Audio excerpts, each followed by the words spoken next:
Bom dia, boa tarde, boa noite, pessoal. Espero que vocês estejam bem. Na aula de hoje eu vou continuar falando sobre as aplicações das leis de Newton e hoje nós vamos falar sobre plano inclinado e a força especial que estava faltando, que é a força de atrito. Então, vamos lá. Pessoal, então conforme a gente discutiu na aula anterior, a gente estava falando sobre polias, né? As polias móveis, fixas, e a gente viu maneiras de se erguer um corpo de uma maneira mais fácil, né? Como esse caixote aí. E a gente viu que erguer esse caixote na vertical sem o uso de alguma ferramenta é um processo complicado, né? Uma tarefa árdua. Então, uma das formas que a gente viu foi combinar as polias, né? Que é uma máquina simples aí para fazer esse serviço, tá? Uma outra máquina simples que a gente usa para fazer esse trabalho é o plano inclinado, tá? Então, quando a gente empurra um objeto por um plano inclinado, a força que a gente precisa fazer, ela é reduzida, né? Você sente isso, você percebe isso na prática, tá? Agora, não existe almoço de graça, né? There is no free lunch, né? Então, como no caso da polia móvel, ou da talha exponencial, ou do moitão, né, a redução da força, ela se dá ao custo do aumento da distância percorrida, né? Então, aí no plano inclinado, você vai ter que percorrer uma distância maior para poder atingir a altura que você ergueria aí na vertical, tá? Então, você faz um esforço menor, mas aumenta a distância, tá bom? Então vamos entender um pouquinho essa redução da força, pensando aí numa caixa que é colocada então sobre um plano inclinado de um ângulo alfa com a horizontal. E a gente vai desprezar por enquanto o atrito entre a caixa e esse plano, tá bom? Dito isso, então, vamos começar marcando as forças que atuam sobre essa caixa.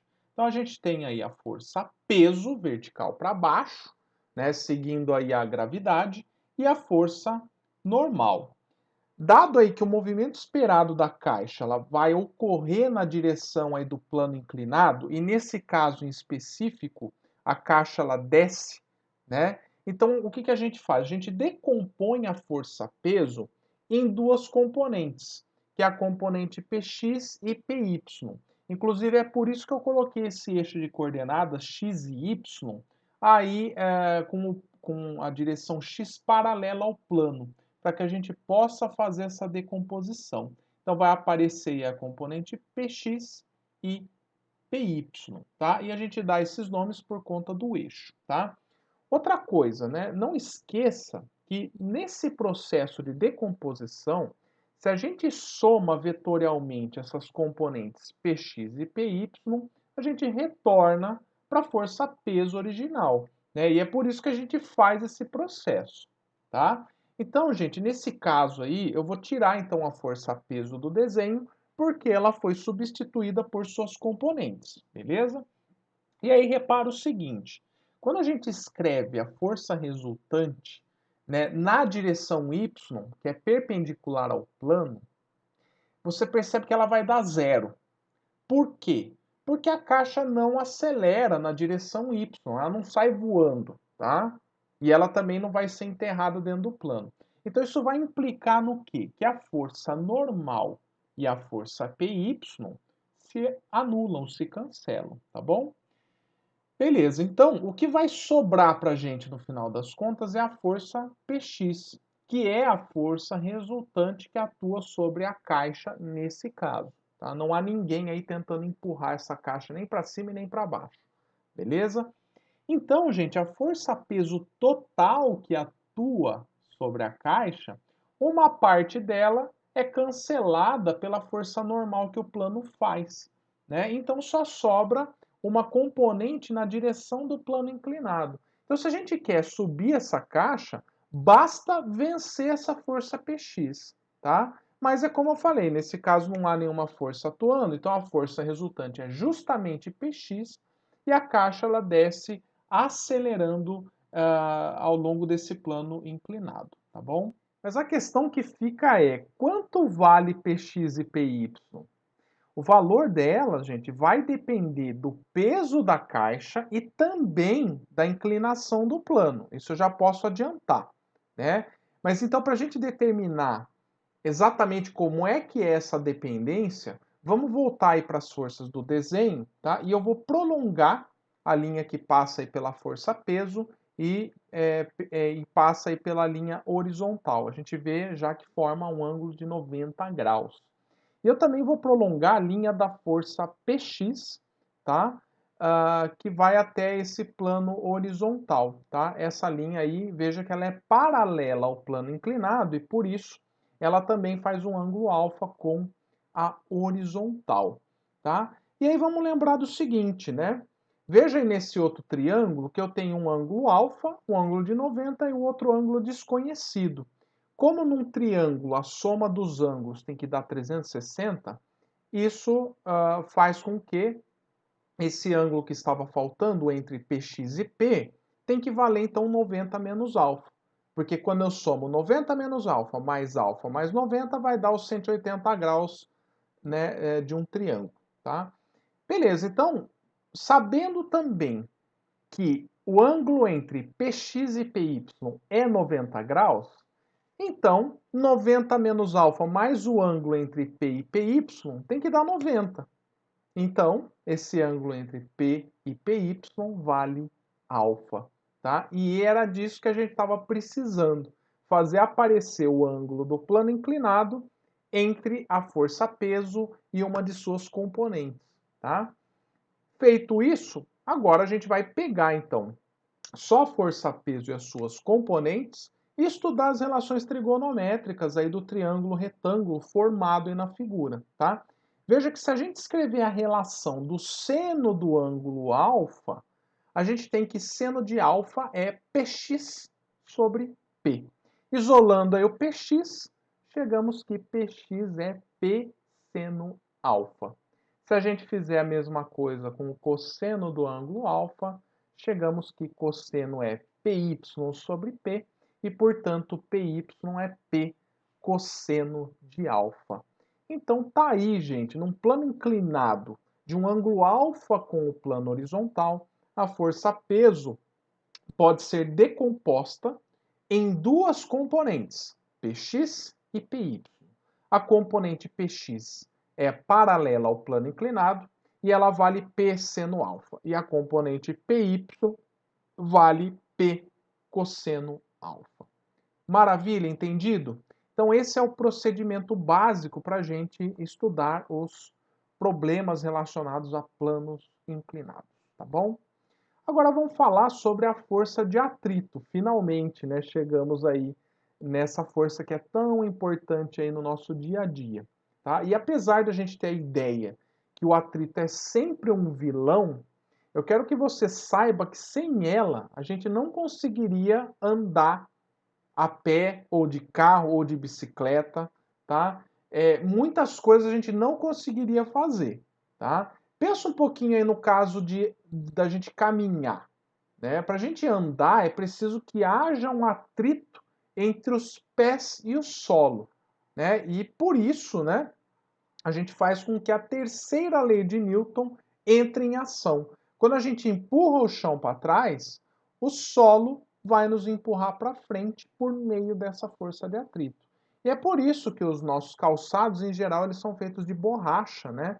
Eles aumentam aí o atrito entre o calçado e o solo, tá? Bom, e a gente sabe muito bem que quando o chão ele está molhado, a chance de escorregar aumenta, né? Isso porque o atrito ele é bastante reduzido nesse caso, tá? Agora vamos pegar um outro exemplo do dia a dia. Se não existisse a força de atrito, a gente não conseguiria nem segurar uma garrafa, tá? Quando a gente segura uma garrafa com as mãos, a gente aperta a garrafa, né? E a força de atrito, ela vai atuar para cima, tá? E ela impede então a garrafa de cair, porque ela vai contrabalancear a força peso para baixo. Muito legal isso, né?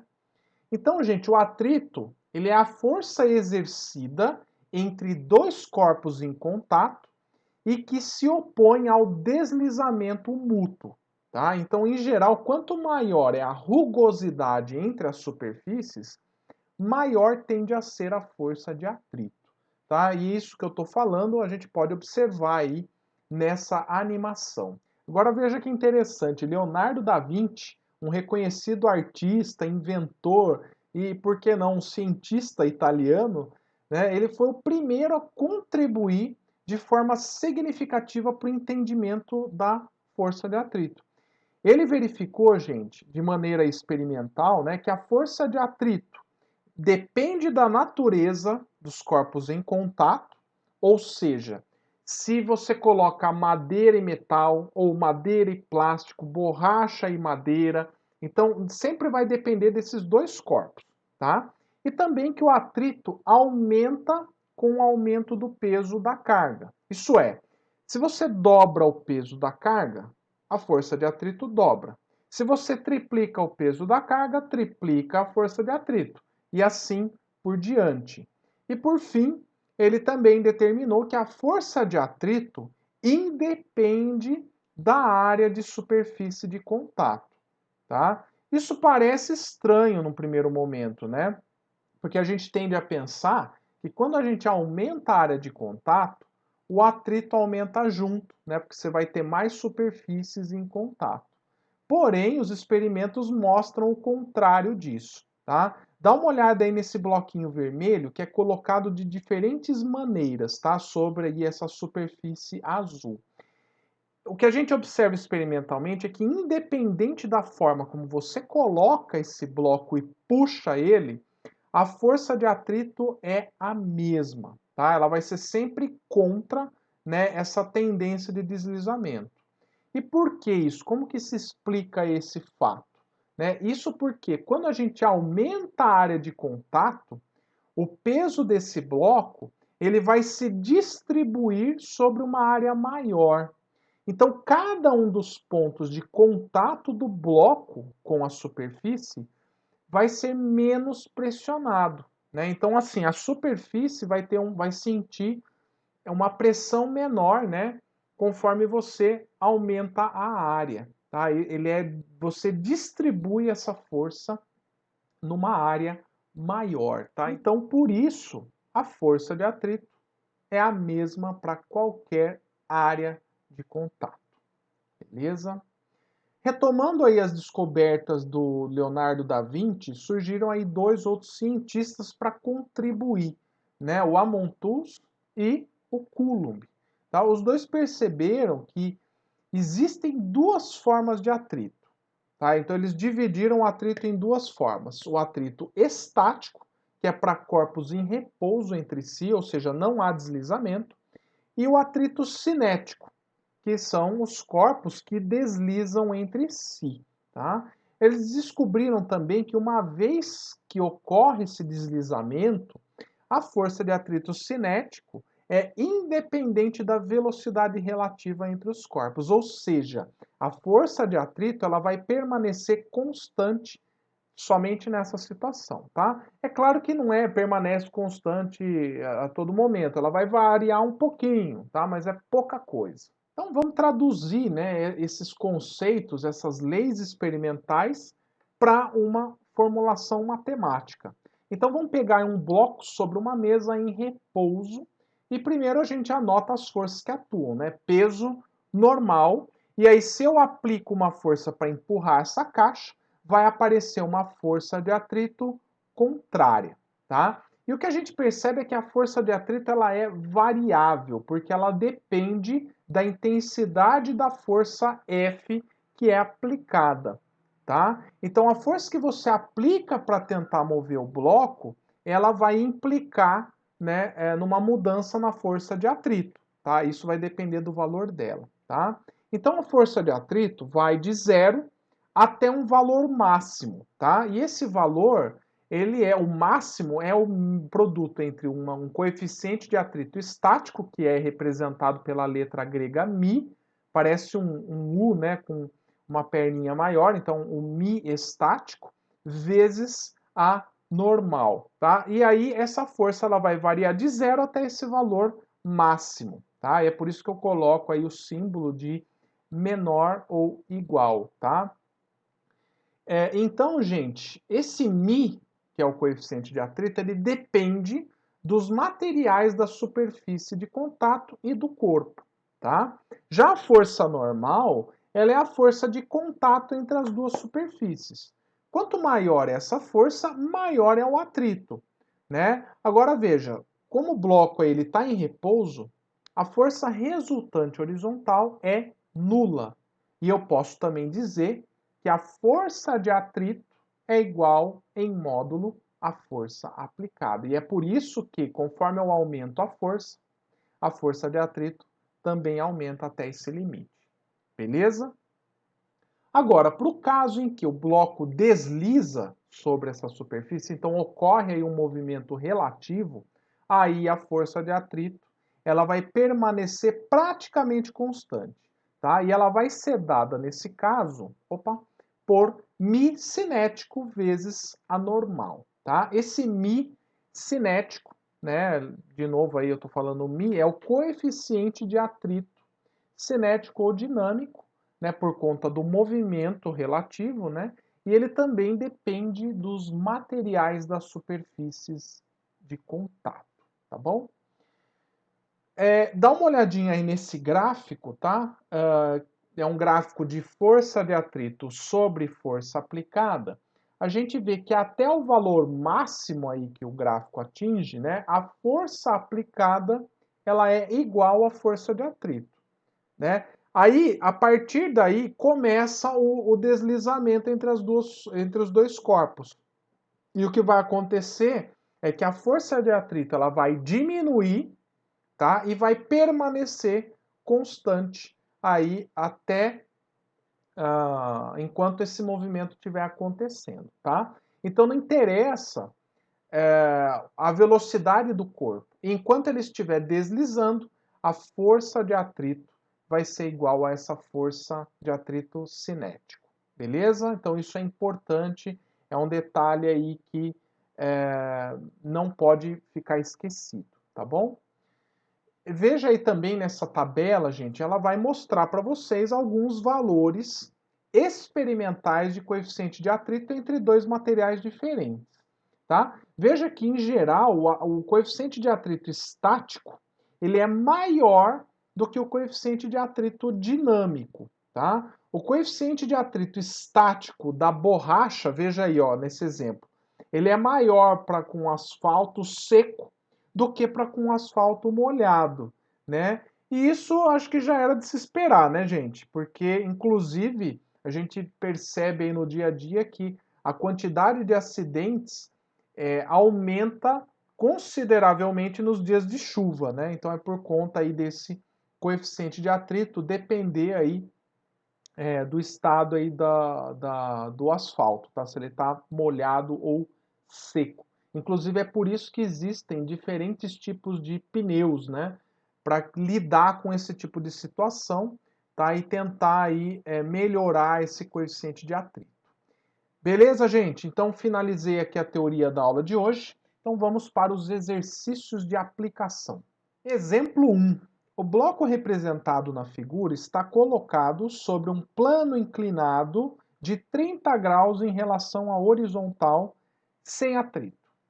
Determine o módulo da aceleração adquirida por esse bloco. Adote G igual a 10 e seno de 30 igual a meio. Como nós vimos em aula, atuam duas forças sobre essa caixa em cima do plano inclinado. Primeira força, vou anotar aqui a normal, e a força peso, que é vertical para baixo, né? Ela acompanha a aceleração da gravidade, que eu não marquei, mas está aqui, tá? O que acontece? A gente decompõe essa força em duas componentes, né? Que a gente chamou aí de Px e Py. Isso porque, né, o sentido do movimento vai acontecer aí, né, ao longo do plano inclinado, então a gente adota esse eixo aqui XY dessa forma aqui, tá bom? E aí, como a gente decompôs a força-peso, ela deixa de existir, tá? Porque eu troquei ela por essas duas, Px e Py. E aí outro detalhe importante é que a normal e o PY se cancelam, né? Já que não haverá movimento aí na direção Y. E aí só sobra para nós a força Px, que é ao longo do movimento. Então, basta a gente escrever a segunda lei de Newton, né? Que diz que a força resultante é igual a massa vezes a aceleração, tá? Então, a força resultante é Px, isso vai ser a massa da caixa vezes a aceleração. Professor, mas quem que é Px? Vamos lembrar, Px, como a gente deduziu em aula, é a força peso vezes o seno do ângulo do plano inclinado, que aqui é 30 graus, tá bom? Então lembra-se, ó, Px faz o bloco descer, descendo P seno. Então, substituindo isso aqui, e lembrando que o peso é m vezes g, olha que coisa bonita, eu vou ter m vezes g vezes seno de 30 graus igual a massa vezes a aceleração. Opa, aparece m dos dois lados, então a massa corta. Inclusive é por isso que ele não deu a massa, né? Porque não há necessidade dela. A aceleração aqui, por incrível que pareça, independe da massa da caixa, tá? Então aqui vai ficar que a aceleração é g vezes seno de 30, tá bom? Substituindo aí os valores, a aceleração é 10 da gravidade, né? Seno de 30 é meio, então a aceleração vai ser de 5 metros por segundo ao quadrado. Beleza, gente? Exemplo 2. No sistema representado na figura, não há atrito entre os blocos A, de massa 2 kg, e B, de massa 3 kg, e os planos sobre os quais se apoiam. Beleza. O fio é inextensível e tem massa desprezível, assim como a polia. Que bom. Adotando g igual a 10 e dado o seno de 30 igual a meio, determine o módulo das acelerações do conjunto e o módulo das trações no fio. Pessoal, então, seguindo a mesma linha, né, que a gente viu na aula passada e aprendemos nessa, o que a gente faz sempre é começar identificando os corpos, né? Então eu tenho o corpo A e B, dois corpos. Aí eu vou marcar as forças que atuam em cada um. Então eu vou ter aqui, ó, vou marcar em vermelho a força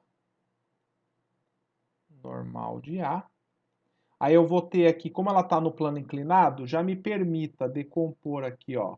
Eu vou ter o Px e eu vou ter Py. E aí tem um cabo aqui puxando a caixa A, né? Tentando impedir ela de descer. Então eu vou ter a tração. Como o fio é o mesmo, essa mesma tração vai atuar aqui na caixa B. Tá? Então, T. Aí eu vou ter aqui na caixa B o peso e a normal da caixa B. Certinho? Então, essas são as forças. O sentido de movimento do sistema, né? A caixa B vai andar para a esquerda, né? E a caixa A vai descer o plano. Então, ó, esse aqui é o sentido de movimento do sistema. E aí, com base nisso, para a gente achar a aceleração do conjunto, já que ambas vão caminhar juntas, né? Vão andar com a mesma aceleração, basta a gente escrever as leis de Newton para as duas caixas, tá? E para ir mais rápido, a gente vê que a caixa A e nem a B, elas vão se mover na vertical aqui, né? No caso da caixa A, ela não vai se mover aqui perpendicularmente ao plano. Então, a normal A se cancela com o PY, assim como a normal B se cancela com o peso de B. Então, aí fica mais simples, né? A gente só vai escrever a segunda lei de Newton para a caixa A e B na direção do movimento. E aí eu já vou colocar elas assim, ó. Eu vou montar o sistema dessa forma. Para a caixa A primeiro, eu vou ter então o Px, e já vou anotar aqui que o nosso Px da caixa A é o peso da caixa A, que vai ser MA vezes G, vezes seno de 30 graus. Tudo bem? Então, aqui vai ficar, ó, MAG seno de 30, que é o PX, menos a tração, certo? Só olhando para a caixa A. PX menos T é igual a massa de A vezes a aceleração. E a caixa B? Bom, sobre a caixa B na direção do movimento, eu só tenho a tração. Então, vai ficar tração T igual a MB vezes A. Beleza, gente? Assim como nós estudamos na aula anterior. Então, o que eu faço? Somo as duas expressões, eu já vejo de cara que a tração é uma força interna ao conjunto, então elas se cancelam. Vai sobrar, então, MA vezes G seno de 30, né, igual a MA mais MB vezes a aceleração, tá? Então, portanto, já vou passar o MA e MB dividindo, vai ficar MA G seno de 30 dividido por MA mais MB, tá bom? Então, aí me permitam subir aqui, ó, substituir os valores. Então, MA é 2 kg, gravidade é 10, seno de 30 é meio, dividido por MA mais MB. Então, 2 mais 3. Portanto, a aceleração vai dar aqui em cima, ó, 20 vezes meio, 10. 10 dividido por 5, a aceleração é 2 metros por segundo ao quadrado. Certo, pessoal? Agora vamos para o item B de Bosque. Ele quer a tração no fio. Né? Como o fio é o mesmo, a tração vai ser igual aqui dos dois lados. Para encontrar a tração, basta a gente substituir a aceleração numa das expressões. Eu vou substituir, ó, na equação de baixo, que ela é mais simples, ok? Então, vamos lá, né? Tração é igual a MB vezes A. Como MB vale 3 kg e a aceleração vale 2, então a tração vai dar 6 newtons. Exemplo 3. Na figura abaixo está representado um bloco de massa 2 kg sobre uma mesa plana horizontal. Os coeficientes de atrito entre o bloco e o plano são 0,28 o estático e 0,25 o cinético. Uma força F horizontal, cujo módulo pode variar de 0 a 8 newtons, é exercida sobre o bloco, adotando G igual a 9,8 metros por segundo. Item A. Determine o módulo das forças de atrito estático e cinético exercidas sobre o bloco quando a força F varia de 0 para 8 newtons. E o item B. Construa o gráfico da força de atrito versus a força F. Então, bora lá, gente. Primeira coisa, vamos marcar as forças que atuam sobre a caixa. Então, além da força F, eu vou ter a força peso, M vezes G, já vou anotar assim, e a força normal, isso na vertical. E como eu tenho a força F tendendo a puxar o bloco inicial, o deslizamento dela, o atrito é sempre contrário, tá? Então, eu vou ter um atrito,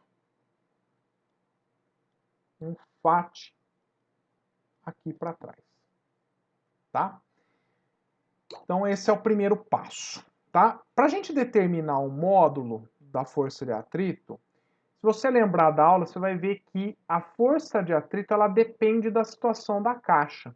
Se a caixa está se movendo ou não. Isso relativamente ao plano horizontal aí. Então, o que a gente faz?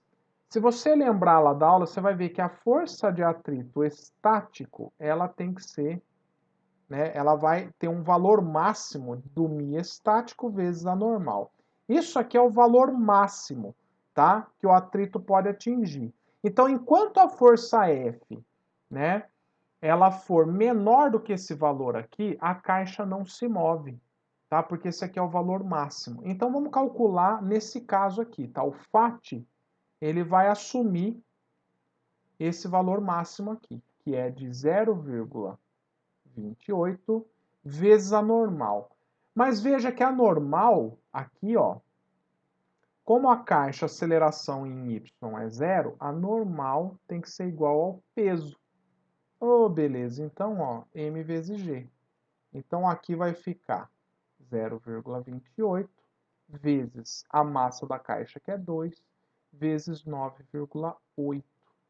Então, gente, a força de atrito estático, né, a força de atrito máxima aí que vai atuar sobre a caixa, vai ser de 5,49 aqui, newtons.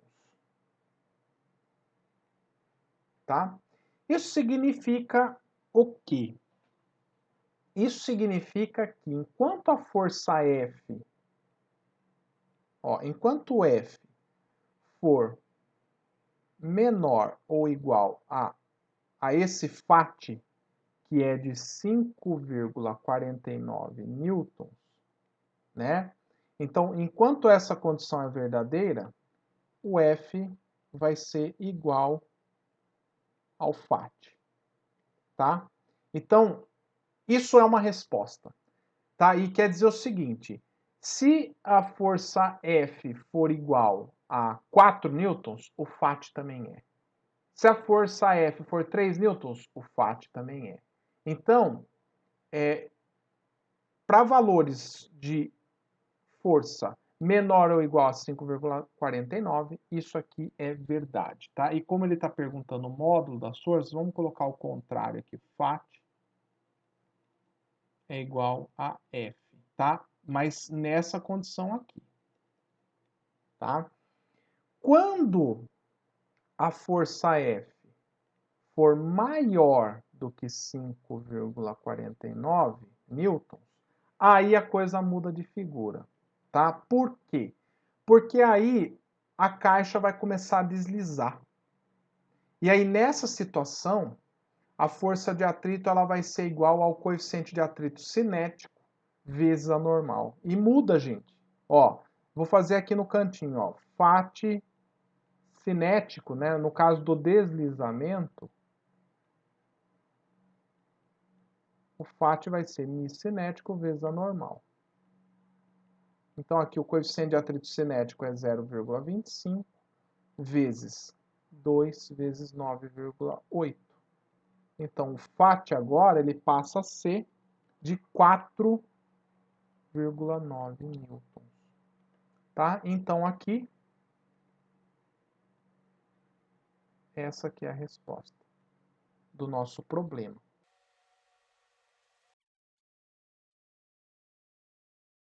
Então, o que, que acontece, né? Essa força FAT e a força F, elas crescem linearmente até atingir um valor máximo aqui. Esse valor máximo, que está aqui, ó,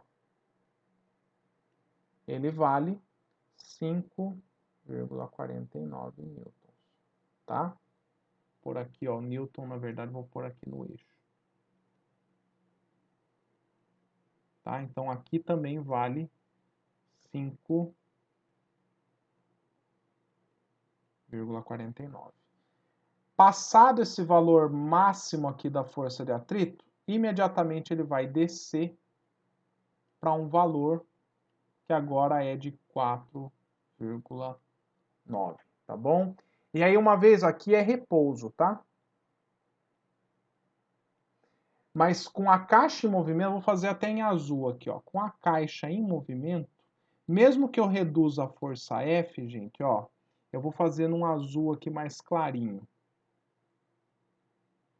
Se ele estiver em movimento aqui, ó, ele pode reduzir o valor da força F, tá? Que a força de atrito vai continuar valendo 4,9. Exemplo 4. O bloco representado na figura a seguir tem massa de 1 kg e está sobre uma mesa horizontal. Os coeficientes de atrito entre o bloco e a mesa são 0,5 para o estático e 0,4 para o cinético. Determine a aceleração adquirida pelo bloco quando sobre ele é exercida uma força F horizontal de módulo 2 newtons e 6 newtons. Então vamos lá, gente. Caminho natural, marcar as forças, né? Então aqui, as forças que atuam sobre a caixa, peso normal e atrito. O atrito sempre contrário, né? Então a força F está para a direita, o atrito vai para a esquerda, tá bom? E aí ele quer saber a aceleração. Só que antes de calcular a aceleração, como vocês viram no exemplo anterior, eu preciso saber qual é a força máxima, né, de atrito. Então eu posso até fazer diferente, né? Então eu posso vir aqui, ó, força de atrito máximo, que atuaria sobre a caixa. É claro que essa força, ela vai depender da força F, mas o atrito máximo, eu vou pôr assim, é igual, agora ele é o mi estático vezes a normal, tá? Então aqui, ó, mi estático é meio, vezes a normal, então o peso da caixa é 1, vezes a gravidade, que aqui é 10. Então o Fat máximo vai ser aqui, ó, 5 vezes 10 vezes 1 vai dar 5 newtons. Então essa aqui é a força de atrito máxima. Então, perceba o seguinte, no item A força F, ela é 2 newtons, ela é menor do que o Fat. Tá? Então, veja, como a força F vale 2 newtons, o Fat também vale. Porque o máximo que o atrito pode atingir é 5 newtons. Então, nessa situação aqui, gente, a força resultante vai ser zero. Vai ser zero, professor? Vai. Porque se a força F que eu faço é igual ao atrito, não há movimento. Força resultante é zero, né? 2 menos 2 vai dar zero. Então, a aceleração aqui, ó, é zero. Já no item B, não, né? A nossa força F é maior do que o atrito máximo. Aí, gente, a coisa muda de figura. Então, aqui, ó, item B.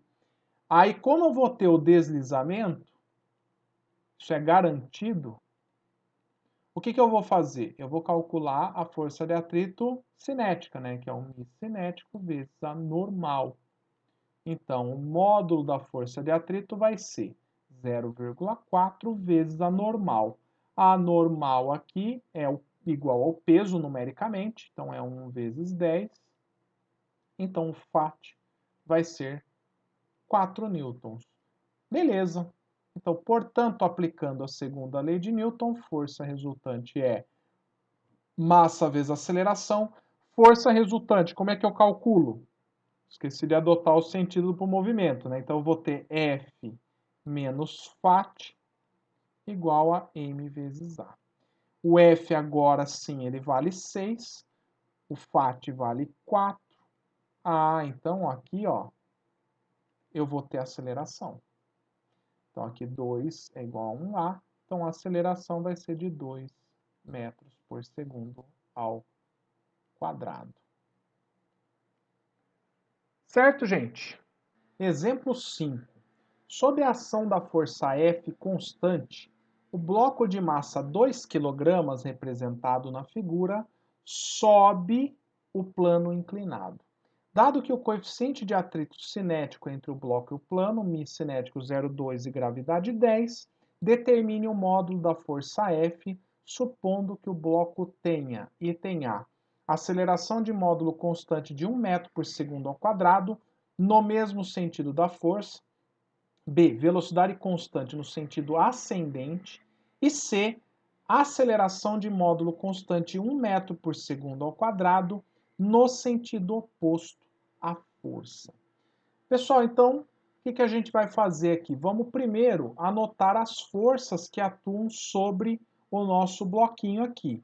Eu já vou decompor a força-peso, tá? Então, vou ter aqui, ó, um PY e um PX, tá? Vou ter aqui a força normal, e aí está faltando a força de atrito, tá? E veja que, independente do item A, B e C, nos 3 itens, o caixote sobe o plano inclinado, ele desliza para cima. Então, nos 3 itens, a força de atrito, ela vai ser voltada aí para baixo. Certo? Então, isso é fundamental. E aí, gente, eu vou marcar aqui o sentido do movimento. Então, no item A, o sentido do movimento nos 3 casos é para cima, mas a aceleração, eu vou marcar aqui a aceleração em verde, ó, ela está para cima, tá no item A. Então, isso é importante também, vocês vão entender com o passar dos itens. Então, vamos calcular primeiro aqui algumas coisas que vão valer para os 3 itens, tanto A, B e C. Primeira coisa é o seguinte, que em Y, vou adotar aqui o Y aqui para cima, tá? Então, aqui em Y, a gente tira que a normal é igual ao PY, tá? Então, a força normal, ela vai ser M vezes G vezes cosseno de 37 graus. Professor, mas por que a normal é igual ao PY? Porque na direção Y o caixote não vai acelerar, tá bom? A aceleração é zero, tá? Então é por isso aqui, ó. Tá bom? Não se esqueça desse detalhe. Então, a massa é 2, gravidade 10, cosseno de 37,08, 0,80. Então, a normal vai dar 16 newtons. Outra coisa que vale, né, para todos os itens aí, é o valor do FAT, né? E também o valor de PX. Então vamos calcular aqui o PX. PX é M vezes G vezes seno de 37, tá? PX vai ser igual a 2 vezes 10 vezes 0,6. Então o PX vai ser 12 newtons, tá? E quanto à força de atrito, ela vai ser igual nos 3 itens, porque nos 3 ela está deslizando. Tá? Então, o FAT vai ser o Mi cinético vezes a normal. Tá? Então, o FAT ele é 0,2 vezes 16. FAT vai ser 3,2 newtons. Ótimo. Então, vamos a cada um dos itens, né? Então, aqui começando pelo item A, que a caixa sobe com aceleração de 1 metro por segundo ao quadrado. Então, a força resultante é massa vezes aceleração. Quem é a força resultante aqui? Seguindo aí o sentido da aceleração, eu vou ter a força F menos FAT menos PX, certo? Porque ambas estão contra, então você tem que fazer menos FAT menos PX. É contra o sentido adotado, igual a massa vezes aceleração. Então vai ficar F menos FAT é 3,2, PX 12, massa 2 e aceleração 1. Ah, beleza, então. Né? Então aqui, ó, esse lado vai ficar aqui vai dar 2, né? Mais eu somo esses dois, então vai dar menos 15,2, passa para o outro lado, mais 15,2. Então, a força, ela vai ser igual a 17,2 newtons. Item B. No item B, a caixa sobe com velocidade constante. Ah, então, ó, velocidade constante, isso implica que a aceleração é zero. Portanto, o que vai acontecer aqui? Ó? F menos FAT menos PX é igual a 0. Então, F é igual a FAT mais PX. E isso, gente, vai dar 3,2 mais 12. Isso vai dar 15,2. Para fechar o nosso item C, a aceleração é no sentido oposto à força. Então veja que agora, nesse caso, no item C, é mais interessante a gente inverter o sentido de movimento. Então, vou trocar aqui o sentido de movimento agora, nem de movimento, é da aceleração. A aceleração ela está contra agora. Isso vai mexer aqui na força resultante. Tá? Então, aqui a força resultante é massa vezes aceleração. Tá? E por que eu estou fazendo isso? Para não precisar pôr que a aceleração é negativa. Tá? Então, quando eu mudo o sentido da aceleração, olha como é que fica. Agora eu vou olhar assim, ó. No sentido da aceleração, eu tenho FAT e PX. Então só vai inverter a ordem. Eu vou colocar PX mais FAT menos F é igual a massa vezes a aceleração. É só isso, a gente só inverte. Tá? Então vai ficar assim, ó. O nosso F agora vai ser obtido assim. PX é 12. A força de atrito, 3,2. O F eu não sei. Massa é 2, aceleração continua sendo um positivo. Por isso que eu inverti o sentido da aceleração. Logo, gente, a força vai ser 12 mais 3,2 menos 2. É isso que vai mudar. Então, a nossa força vai ser 13,2 newtons. Bom, pessoal, então por hoje é só. Espero que vocês tenham gostado da aula, entendido os conteúdos vistos aqui. Qualquer dúvida, me procurem aí no chat do Moodle ou pelo nosso grupo aí de WhatsApp, tá bom? Um grande abraço a todos. Até mais.